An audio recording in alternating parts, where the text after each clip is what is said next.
ఓం శ్రీ సాయినాథాయ నమః. అందరికీ ఒక చిన్న విన్నపం అండి. ఈ సాయి సచ్చరిత్ర కథలను మొదటి నుంచి చివరి వరకు స్కిప్ చేయకుండా పూర్తిగా వినండి. శ్రీ సాయిబాబా గారి పూర్తి అనుగ్రహాన్ని పొందాలని మనస్ఫూర్తిగా కోరుకుంటూ ఈరోజు శ్రీ సాయి సచ్చరిత్రలోని 8వ అధ్యాయాన్ని ప్రారంభిస్తున్నాను. మొదటిగా ఓం శ్రీ సాయినాథాయ నమః. 8వ అధ్యాయంలోని విషయం మానవ జన్మ యొక్క ప్రాముఖ్యము, బాబా యొక్క భిక్షాటనము, బాయిజాబాయి యొక్క ఎనలేని సేవ, ముగ్గురి పడక స్థలము, రహతా నివాసి కుశాల్ చంద్. మానవ జన్మ యొక్క ప్రాముఖ్యము. ఈ అద్భుత విశ్వమందు భగవంతుడు కోటాను కోట్ల జీవులను సృష్టించి ఉన్నాడు. దేవ యజ్ఞ గంధర్వాదులు, జంతు కీటకాదులు, మనుష్యులు మొదలగు వానిని సృష్టించను. స్వర్గము, నరకము, భూమి, మహాసముద్రము, ఆకాశమందు నివసించు జీవకోటి అంతయు సృష్టించను. వీరిలో ఎవరి పుణ్యం ఎక్కువగునో వారు స్వర్గమునకు పోయి వారి పుణ్యఫలం అనుభవించిన పిమ్మట త్రోసివేయబడుదురు. ఎవరి పాపం ఎక్కువగునో వారు నరకానికి పోదురు. అచ్చట వారు పాపములకు తగినట్లు బాధలను పొందెదరు. పాప పుణ్యములు సమానమగునప్పుడు భూమిపై మానవులు జన్మించి మోక్ష సాధనమునకై అవకాశం కాంచెదరు. వారి పాప పుణ్యములు నిష్క్రమించునప్పుడు వారికి మోక్షం కలుగును. వేయేల మోక్షము కానీ పుట్టుక కానీ వారు చేసుకున్న కర్మపై ఆధారపడి ఉండును. ఇప్పుడు మానవ శరీరం యొక్క ప్రత్యేక విలువ గురించి తెలుసుకుందాం. జీవకోటి అంతటికి ఆహారము, నిద్ర, భయము, సంభోగము సామాన్యం. మనిషికి ఇవి కాక మరొక ప్రజ్ఞ కలదు. అది ఏ జ్ఞానం. దీని సహాయముననే మానవుడు భగవత్ సాక్షాత్కారాన్ని పొందగలడు. ఇంతేకాక ఇంకే జన్మ ఎందునూ దీనికి అవకాశం లేదు. ఈ కారణం చేతనే దేవతలు సైతం మానవ జన్మను ఈర్ష్యతో చూస్తారు. వారు కూడా భూమిపై మానవ జన్మమెత్తి మోక్షాన్ని సాధించవలనని కోరుకుంటారు.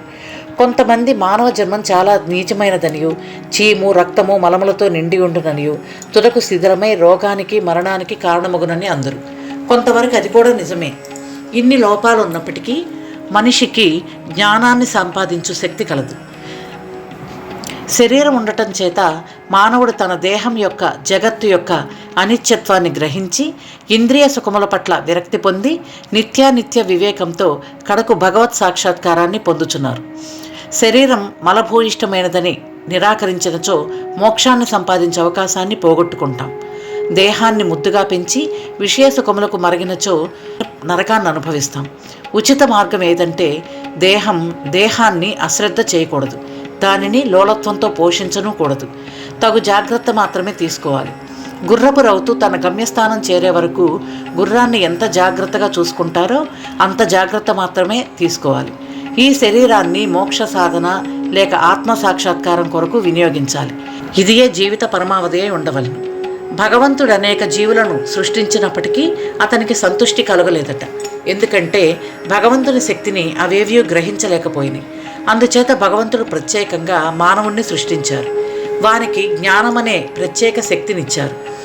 మానవుడు భగవంతుని లీలలను, అద్భుత కార్యములను, సేముషి విజ్ఞానములను చూచి పరవశం పొందినప్పుడు భగవంతుడు మిక్కిలి సంతుష్టి చెంది ఆనందిస్తారు. అందుచే మానవ జన్మ పొందుట, లభించుట చాలా గొప్ప అదృష్టం. బ్రాహ్మణ జన్మ పొందుట అందులోనూ శ్రేష్టం. అన్నిటికంటే గొప్పది సాయిబాబా చరణార విందములపై సర్వస్వ శరణాగతి చేయు అవకాశం కలగటం మరింత గొప్పది. ఇప్పుడు మానవుని విద్యుక్త ధర్మం ఏంటో తెలుసుకుందాం. మానవ జన్మ విలువైనదనియు దానికి ఎప్పటికైనాను మరణం అనివార్యమని గ్రహించి మానవుడు ఎప్పుడూ జాగ్రత్తగా ఉండి జీవిత పరమావధిని సాధించుటకై ప్రయత్నించాలి. ఏమాత్రం అశ్రద్ధ కానీ ఆలస్యం కానీ చేయకూడదు. త్వరలో దానిని సంపాదించుటకు ప్రయత్నించాలి. భార్య చనిపోయిన వాడు రెండవ భార్య కొరకు ఎంత ఆతృతగా ఎదురు చూస్తాడో, తప్పిపోయిన యువరాజు కొరకు చక్రవర్తి ఎంతగా వెదికి ఎన్నో ప్రయత్నాలు ఎలాగైతే చేస్తారో అలాగే విసుగు విరామం లేకుండా రాత్రింబవళ్ళు కృషి చేసి ఆత్మ సాక్షాత్కారాన్ని సంపాదించాలి. ఈ మాత్రం చేయలేనిచో మనం పశువులతో సమానమవుతాం. తక్షణ కర్తవ్యం. మన ధ్యేయం సత్వరం ఫలించు మార్గం ఏదంటే వెంటనే సాక్షాత్కారాన్ని పొందిన సద్గురువు వద్దకి వెళ్ళటం. ఆధ్యాత్మికోపన్యాసములు ఎన్ని విన్నప్పటికీ పొందనట్టి ఆధ్యాత్మికోపన్యాసములు ఎన్ని విన్నప్పటికీ పొందనట్టిదియు, ఆధ్యాత్మిక గ్రంథములు ఎన్ని చదివిననూ తెలియనట్టిదియో అగు ఆత్మ సాక్షాత్కారం సద్గురువుల సాంగత్యముచే సులభంగా పొందవచ్చును. నక్షత్రములన్నీ కలిసి ఇవ్వలేని వెలుతురును సూర్యుడెట్లు ఇవ్వగలుగుచున్నాడో అట్లనే ఆధ్యాత్మికోపన్యాసములు గ్రంథములు ఇవ్వలేని జ్ఞానమును సద్గురువు విప్పి చెప్పగలడు. వారి చర్యలు సామాన్య సంభాషణలే మనకు మౌన ప్రబోధములు. శాంతి, క్షమ, వైరాగ్యము, దానము, ధర్మము, మనోదేహములను స్వాధీనమందుంచుకొనుట, అహంకారము లేకుండుట మొదలగు శుభ లక్షణములను వారి ఆచరణలో చూచి భక్తులు నేర్చుకుంటారు. వారి పావన చరితములు భక్తుల మనములకు ప్రబోధాలు కలుగచేసి వారిని పారమార్థికంగా ఉద్ధరిస్తాయి. సాయిబాబా అట్టి మహాపురుషుడు, సద్గురువు. బాబా సామాన్య ఫకీరు వలె సంచరించినప్పటికీ వారెప్పుడూ ఆత్మానుసంధానమునందే నిమగ్నులై ఉండేవారు. దైవభక్తి గల పవిత్ర హృదయులు వారికి సదా ప్రీతిపాత్రులు. వారు సుఖములకు ఉప్పొంగువారు కారు, కష్టములకు కుంగిపోయేవారు కారు. రాజైనను నిరుపేదైనను వారికి సమానమే. తమ దృష్టి మాత్రమున ముష్టివాణిని చక్రవర్తిని చేయగల శక్తి ఉన్నప్పటికీ బాబా ఇంటింటికి తిరిగి భిక్షనెత్తేవారు. వారి భిక్ష ఎట్టిదో ఈ క్రింద చూద్దాం. బాబా యొక్క భిక్షాటనం గురించి ఇప్పుడు తెలుసుకుందాం. షిరిడీ జనులు పుణ్యాత్ములు. ఎందుకంటే వారి ఇండ్ల ఎదుటనే కదా బాబా గారు భిక్షకుని వలె నిలిచి అమ్మా రొట్టె ముక్క పెట్టు అనుచు దానిని అందుకొనుటకు చేయి చాచెడివారు. చేత ఒక రేకు డబ్బా పట్టుకొని భుజానికి ఒక గుడ్డ జోలె తగిలించుకొని భిక్షాటనకు పోయేడివారు. బాబా కొన్ని ఇండ్లకు మాత్రమే భిక్షకు పోయేడివారు. పులుసు, మజ్జిగ వంటి ద్రవ పదార్థాలు, కూరలు మొదలగునవి రేకు డబ్బాలో పోసుకొనిడివారు. అన్నము, రొట్టెలు మొదలైనవి జోలిలో వేయించుకొనిడివారు. బాబాకు రుచి అనున్నది లేదు. వారు జిహ్వను స్వాధీనమందుంచుకున్నారు కనుక అన్ని పదార్థాలు రేకు డబ్బాలోనూ జోలిలోనూ వేసుకునేవారు.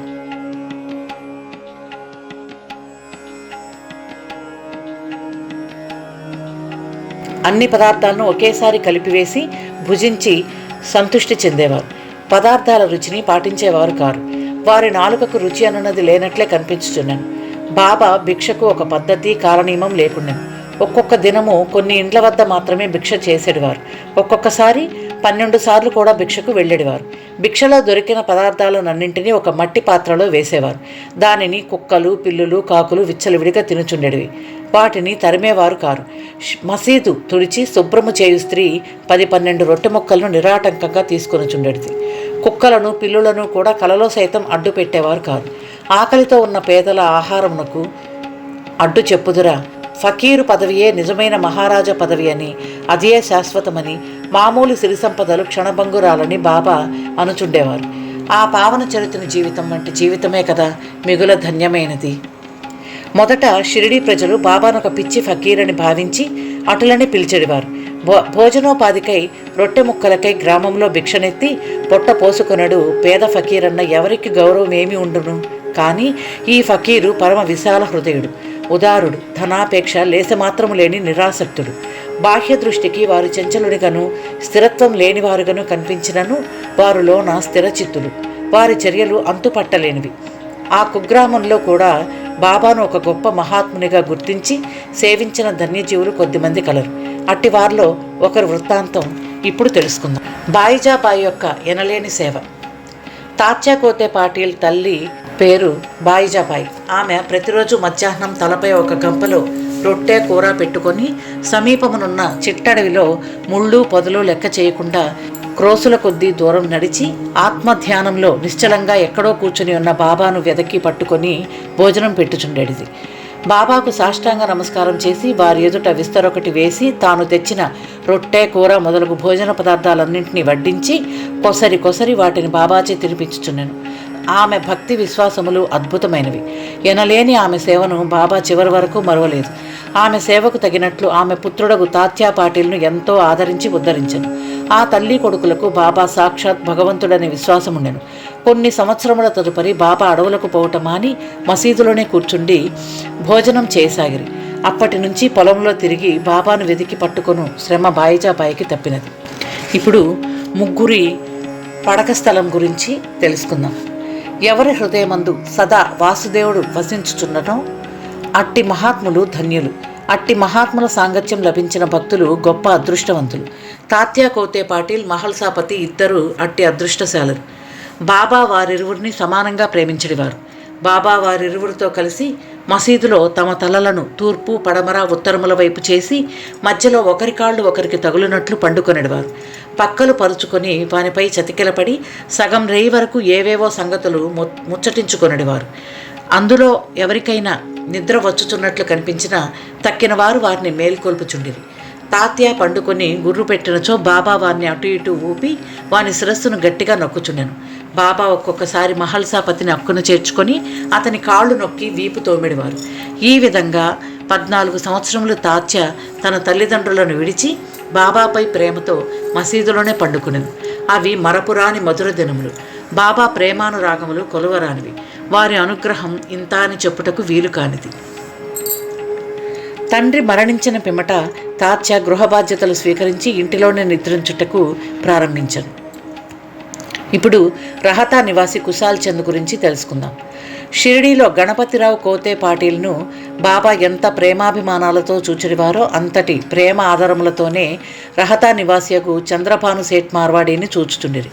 ఆ సేట్ మరణించిన పిమ్మట అతని అన్న కొడుకకు కుశాల్ చందును కూడా మిక్కిలి ప్రేమతో చూచుచూ అహర్నిశలు వాని యోగక్షేమము మరియుచుండిరి. ఒక్కొక్కప్పుడు టాంగాలోనూ మరొకప్పుడు ఎద్దుల బండి మీదను బాబా తన సన్నిహిత భక్తులతో కలిసి రహతా పోయేవారు. రహతా ప్రజలు బాబాను బాజా భజంత్రీలతో ఎదురేగి గ్రామ సరిహద్దు ద్వారం వద్ద దర్శించి సాష్టాంగ నమస్కారాలు చేసేవారు. తరువాత మహావైభవంగా బాబాను గ్రామంలోనికి సాదరంగా తీసుకొని వెళ్ళేవారు. కుశాల్ చంద్ బాబాను తన ఇంటికి తీసుకుని పోయి తగిన ఆసనం నందు కూర్చుండచేసి భోజనం పెట్టేవారు. ఇరువురు కొంతసేపు ప్రేమోల్లాసములతో ముచ్చటించుకునేవారు. తదుపరి బాబా వారిని ఆశీర్వదించి షిరిడీ చేరుచుండేవారు. షిరిడీ గ్రామమునకు సమాన దూరంలో ఒకవైపు అంటే దక్షిణమున రహత, మరోవైపు ఉత్తరమందు నీమ్గాం ఉన్నవి. ఈ 2 గ్రామములు దాటి బాబా ఎన్నడూ ఎచ్చటికి పోయి ఉండలేదు. వారెన్నడూ రైలు బండిలో ప్రయాణం చేసి ఉండలేదు. రైలు బండిని కనీసం చూచి కూడా ఉండలేదు. కానీ సర్వజ్ఞుడైన బాబాకు బండ్ల రాకపోకలు ఖచ్చితంగా తెలియచుండేవి. బాబా వద్ద సెలవు పుచ్చుకొనిన వారి ఆజ్ఞానుసారం ప్రయాణం చేయువారులకు ఏ కష్టములు ఉండేవి కావు. బాబా ఆదేశమునకు వ్యతిరేకంగా పోవారు అనేక కష్టాల పాలవుచుండిరి. అటువంటి కొన్ని సంఘటనలను మరికొన్ని ఇతర విషయాలను రాబో అధ్యాయంలో తెలుసుకుందాం. ఈరోజు 8వ అధ్యాయం సంపూర్ణం. సద్గురు శ్రీ సాయినాథార్పణమస్తు. శుభం భవతు. ఓం శ్రీ సాయినాథాయ నమః. నా వీడియోస్ కనుక మీకు నచ్చినట్లయితే తప్పకుండా సబ్స్క్రైబ్ చేసుకొని లైక్ చేసి ఓం శ్రీ సాయినాథాయ నమః అని కామెంట్ చేయండి. Thank you.